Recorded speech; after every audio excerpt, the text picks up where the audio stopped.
Okay, so guys, this is the Instagram version of Instagram live version of Guro Khalid Khan's interview on our podcast, Darker Tan Asians. I'm Victor. Omar is right next to me, and then Joe in the bottom right. And this is our guest, Guro Khalid Khan, Filipino martial arts master. Guro Khalid Khan, please tell us your background on in Filipino martial arts and the martial arts period. I'm one of the students of Grandmaster Angel Cabales from Stockton, right now in Hollywood, teaching a small group of regular enthusiasts and film extras and stuntmen. And my background is when I was young, I did Goju Ryu under Aaron Banks in New York, but just when New York. And I did mainly Filipino martial arts in Stockton from Grandmaster Angel Cabales. I was introduced to Filipino martial arts culture and Pencak Silat culture through a seminar by Dan Inosanto at the IMB Academy. Mm-hmm. And so Dan Inosanto, for everyone that doesn't know, and you guys, obviously you guys can chime in as well too. Dan Inosanto is, who doesn't, right? Yeah, Dan Inosanto is the main guy for Filipino martial arts in America, and especially in Hollywood films, right? So a lot of the stunt coordinators and fight choreographers have his lineage. And so having his lineage, Guro Khalid Khan's master, Angel Cabales, was one of Dan Inosanto's primary Filipino martial arts instructors, considered one of the founding fathers of Filipino martial arts here in America. So Guro Khalid Khan is direct lineage of the cabales-serrada system. Anything else you want to talk to us about to explain the cabales system? The cabales system is based on close range. It's very strict initially, like a Wing Chun. Its blocking system is very optimized, and it's practiced with the elbows in tight, and it also has a supporting hand. But largo mano is also in Serrada, because you have to start fight from here so you can reach. So then you do a lower strike or an upper strike in long range and hit the guy's hand. You understand? His hand you have to hit. So you have to hit the hand, or you have to hit the hand. Wow. You have to first hit the hand, or you have to hit the hand from here. Okay? So from long range. Once you come in, then when you strike him, he's gonna block. So you block his block, that's when it starts. That's when Serrada starts. When the opponent blocks your block. When the opponent blocks your strike, if I do like this, he blocks and he's gonna hit my head, I can use the left hand and pass him and then finish. Or if he's hitting, blocks it, hits my head, I can block his strike and then hit, then finish. So it starts when the opponent blocks you. Interesting. Right, and I think guys, when you know, when you're learning martial arts, and people always think like when someone does something, you do it, you throw your strike, and then thinking that that's going to end everything. But once someone blocks you, that's when things go haywire, right? And that's when people start like, what do I do next? Because the guy actually, it's like that thing with Mike Tyson, right? Everyone has a plan until someone punches you, right? Or something like that. What somewhere within those lines. So it's one of the yeah. So within this one is, what if someone counters it? What are you going to do next, right? So this is Serrada addresses that issue, if you will. But it has got priorities. The priority of blocking is the right arm, not the left. Because if you have to block everything, you're going to get hit. So what it does is, like Joe was saying, you block, say, this right arm, okay? When this one comes, you have to turn in time for the second the leg. See? So what you do is you block and you go to the outside. Yes. And then finish it. And from here you can do silat. From here you can grab and throw him. Grab him here. Right. And Guro, can you mention can you mention also the footwork stuff, because Filipino martial arts has a specific footwork to it, which is we Yeah, call we call the triangle footwork, right? Yeah, Tiga Sagdi, right? they got right. Yeah. And then you can go Panchak.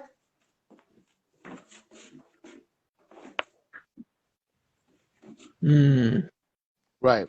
So guys, there's a pattern footwork to it where you are angling out to get out of to get to zero pressure, to get out of the beeline, so to speak, of the attacker. And Yeah. when I first learned Filipino martial arts, especially with Guro Khalid, who was my first Filipino martial arts teacher, you learn all those angles and you learn the little details that you know regular fighting doesn't teach you. You know, there's a science behind it, and the Filipino martial arts is a science, really. And you know, For only 3 seconds. Yeah. You must be finishing in 3 seconds, because if it extends, the other guy can win because you're too close. So you must understand the limit, the time limit. It's not for tournament, it's for self-defense for 3 seconds. So Very watch, true. watch. Right. Once you block like this, if you don't have the hand, it will go into your nose, right? Or the opponent's stick is gonna splash off it, right? So I see. when you block, first when they come, you have to step a little bit. When you block with a torque. You don't block like you see in YouTube videos, they're blocking like this. By that time, you block from the center line with a torque, and then the left hand comes, and then you break under, not over. If you did over, he can cut your stomach.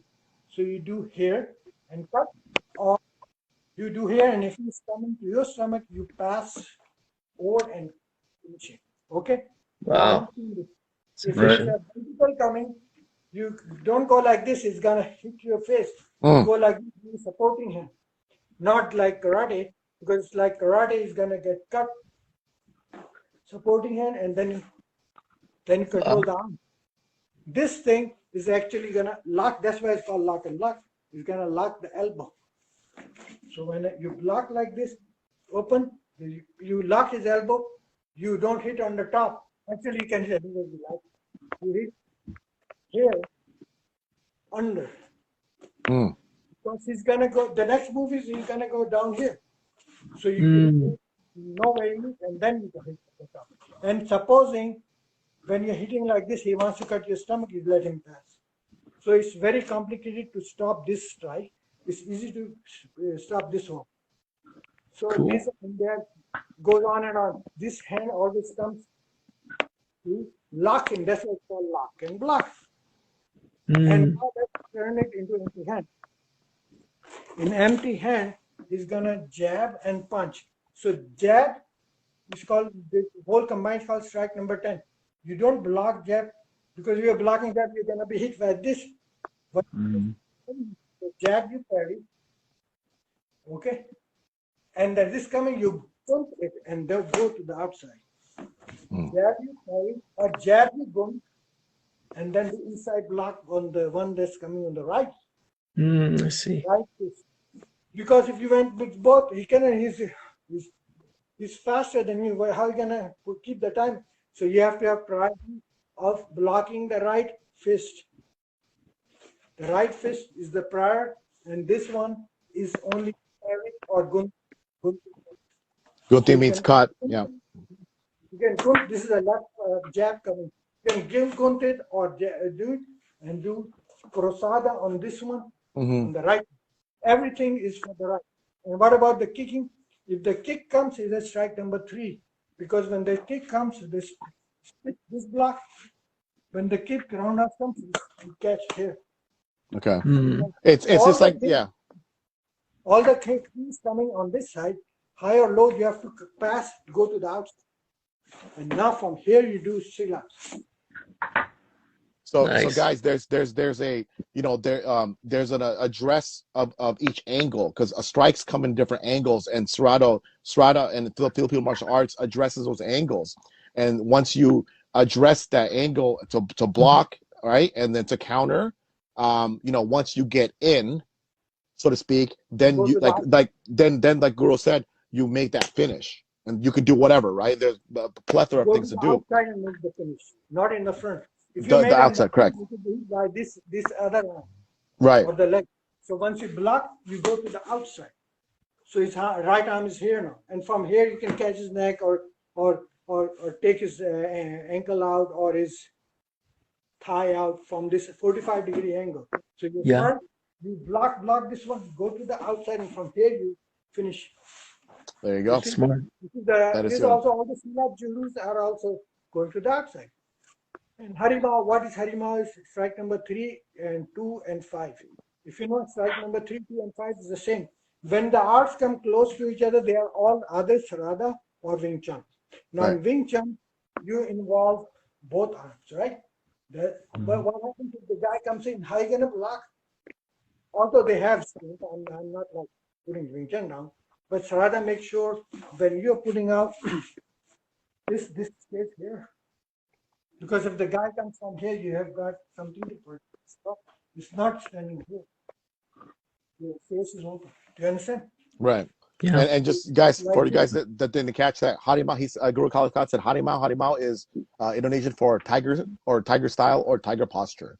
So that's what he Cool. meant by that. Yeah. That's awesome. The leg is all the same angle. If you fight sitting down, it's the same eskrima angle. So this is 10 counters for 12 strike angles, block on block drill, and flow drill. That's all the art is. And when you become very fluent, and when you go to fight, you don't think of it as a fight, you think it's a lock and block. So it's like this fundamental lock and block to gain life fluency, flow drill to gain fluency. If the other guy knows it also, then you have to have these schemes. What you feed in, see if he doesn't block. If he blocks, then you go with him. Okay, if you go with him, you go with him. Wow. So good. No, you go with him. See, you go with him. You go with him. That's called flow drill. Flow between positions when he changes position. Because the first strike is a fake. You immediately turn into a spear. The first strike can immediately go to the other side. Right. First strike can immediately do this, and then that can go like this, and then it can go like this, and then go number 6, and then number 8. And yeah, Take to get you out. right. And the good thing about flow drills as well too, in the Filipino martial arts, guys, as we probably all know, it helps with the building the attributes, right, Guro? With coordination, speed, reflexes, right, and body mechanics. Flow drills have a different function as well too. Right Another function. Before it happens. You can see the fight right in front of you before it happens. Mm-hmm. Because other people fight, they think first and then say, okay, I'll give him this. We don't have to think because in Serrada we have 2 additional brains, these hands. These hands think for themselves. Do you understand? Mm-hmm. Okay. So, Angel Cabalist taught this. Initially, he didn't want to put this thing. He didn't want to put this or this. Wow. These are finishing train or this because this is Sinwali, right? Since Right. Sinwali, my head is open. My head is open. In a scream, and my head cannot be open. Center line cannot be open. Wow. See, center It's so line. beautiful and deadly at the same time. Yeah. Well, it's elegant, right? And it's functional. Yeah. Like a snake, man. It's like Like this. Yeah. Cannot be. But this is Sinwali is very good at attack art. If the other guys in a room, they don't know, they're having dinner, you just go with the 2 blades, you go like this, they'll all be scared. You'll get every one of them. It's a good attack art. But in blocking is the problem. In blocking, nobody knows how Sinwali to use in blocking. You turn it into BOG. You know Wing-Chun BOG? Yeah. So one of the things you turn into spear. And that's the Sinwali, that's the blocking can create from Sinwali. Because Sinwali involves both arms and Wing Chun involves both arms. Right. So Wing Chun There's the connection. So just do BOG with the Sinwali sticks. Right. You can create the blocking system. Girl, I want to ask. Obviously the Filipino martial arts have been prevalent in a lot of movies, in a lot of the Marvel movies, because of the influence of Dan Inosanto, girl Dan Inosanto. Why, in your opinion, why is the Filipino martial arts? Why does it translate cinematically so elegantly? Very, very only a guy. You can show all the swinging, but the audience doesn't know. And especially the Filipino martial art actually is not. They didn't put. They put Sinwali in it. They took some actors, some nice-looking actors, and gave her two swords, and sometimes it's a Japanese sword, and just have her do Sinwali Right. in 2 weeks training. It's not the real Filipino martial art you're gonna show or I'm gonna show is only this. So you have to because you have to show them the Serrada or Balintawak, which I call the real. Close counters. Yeah. Yes, this is the Escrima. It never moves from here. It never moves from here. You understand? Yes. Never moves from this position.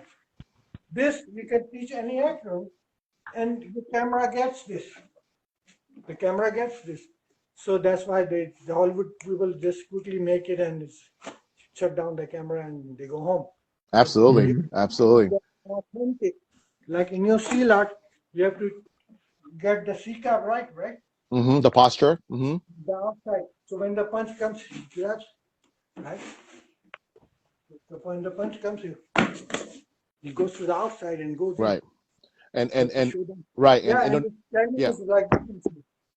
See, it's a wing block. Right. See, so he can go to the outside. Right. And Indonesian pencak silat has slowly come up in the ranks in Hollywood because of its because not only of its combatives but also its expression. Right. It just translates well on cinema. That's why people love it. They didn't shoot all jurus. For example, the raid. Except for the last fight he did, Arif and what's his name? And Iko Weiss. That looked like real, but in the middle, because it was done by English guy, he just like a Hong Kong Kung Fu type of fight. Right. Because the ones the silat that you're gonna show will not be Hong Kong Kung Fu. It will look like it's a different. It has to completely. Don't shut down the camera. Show the juru. Juru is all the fights will be jurus. Singular jurus finish. Right. Not like it goes on and he flips. Right. Because the raid has all those kind of things. I went to Silat, and in the raid they didn't mention Indonesia. They didn't say Indonesia, and they did not mention the name Silat in the entire movie. They should have shown Silat school. They should have seen the Guru teaching, right? They should have seen. They should have exposed the people. The first scenes should have been exposition of practitioners like you teaching the students in the school and talking philosophy, and then build up from there. He didn't do any of this. Right. Didn't even do any of this. Right. So all the fights, you and me say, oh, these are Indonesian actors, and they will show Silat. And then we go in there to look where it is. Right.